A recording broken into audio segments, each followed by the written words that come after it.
സാധ്യമാകുന്നത്. അതുകൊണ്ട് തന്നെയാണ് തിരുവചനം പറയുന്നത്, യേശുക്രിസ്തുവിന്റെ രക്തം, അവിടുത്തെ ഏകപുത്രനായ യേശുക്രിസ്തുവിന്റെ രക്തം എല്ലാ പാപങ്ങളിൽ നിന്നും നമ്മെ ശുദ്ധീകരിക്കുന്നു. ഹല്ലേലൂയ.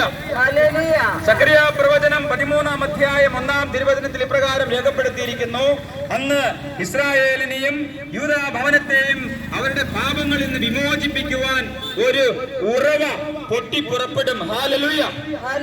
യേശുക്രിസ്തു കുരിശിൽ മരിച്ചപ്പോൾ യോഹന്നാന്റെ സുവിശേഷം 19-ാം അധ്യായത്തില് അത് രേഖപ്പെടുത്തിയിരിക്കുന്നു. അവിടുത്തെ വിലാപ്പുറത്ത് ഒരു പടയാളി കുന്തം കൊണ്ട് കുത്തി, ഉടൻ അവിടെ നിന്ന് രക്തവും വെള്ളവും പുറപ്പെട്ടു എന്ന് തിരുവചനത്തില് രേഖപ്പെടുത്തിയിരിക്കുന്നു. ഹല്ലേലൂയ.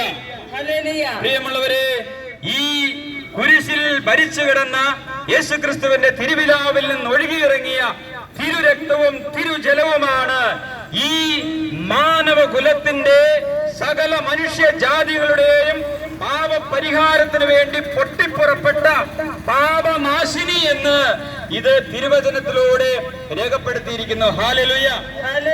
കർത്താവായ യേശുക്രിസ്തുവിൽ വിശ്വസിക്കുകയും അവിടുത്തെ നാമം വിളിച്ചപേക്ഷിക്കുകയും നമ്മുടെ പാപങ്ങളും പിശാചിന്റെ പ്രവൃത്തികളെയും വെറുത്തുപേക്ഷിച്ചുകൊണ്ട് ആ നാമം ഏറ്റുപറഞ്ഞ് അവിടുത്തെ സത്യദൈവത്തിന്റെ ഏകസത്യദൈവമായ അവിടുത്തെയും അവിടുന്ന് അയച്ച യേശുക്രിസ്തുവിനെയും അറിയുകയും വിശ്വസിക്കുകയും ആ നാമത്തിൽ വിശ്വസിക്കുകയും ചെയ്യുമ്പോൾ നമുക്ക് പാപമോചനം സംലഭ്യമാകുന്നു. ഹല്ലേലൂയ.